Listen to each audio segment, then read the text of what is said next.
নতুন এনআইডি ঠিকানা পরিবর্তন বা নাম সংশোধনের মতো কাজ করতে গিয়েও দিতে হচ্ছে বাড়তি টাকা। রাজশাহী নির্বাচন অফিসে এবার এমন অভিযোগের সত্যতা পেয়েছে দুদক।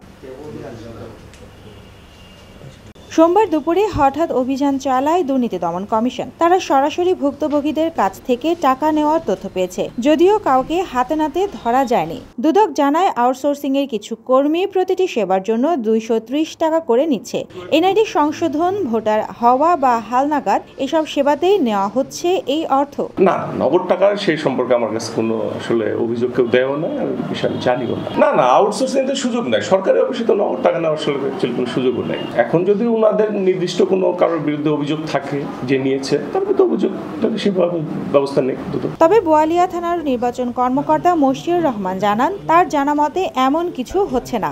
লিখিত অভিযোগ পেলে ব্যবস্থা নেওয়া হবে বলেও জানান তিনি। এছাড়া অভিযুক্তরাও অভিযোগ অস্বীকার করেছে। তবুও দুদক বলছে তদন্তে প্রমাণ মিলেছে এবং পূর্ণাঙ্গ প্রতিবেদন যাবে কমিশনে। তারা নগদে টাকা নেয় মর্মে আমরা 2-3 জনের কাছে জানতে পারি।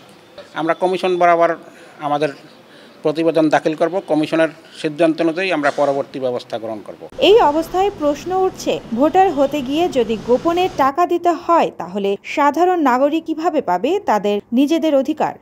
সুবর্ণা মেইজাবিন, দেশকাল নিউজ।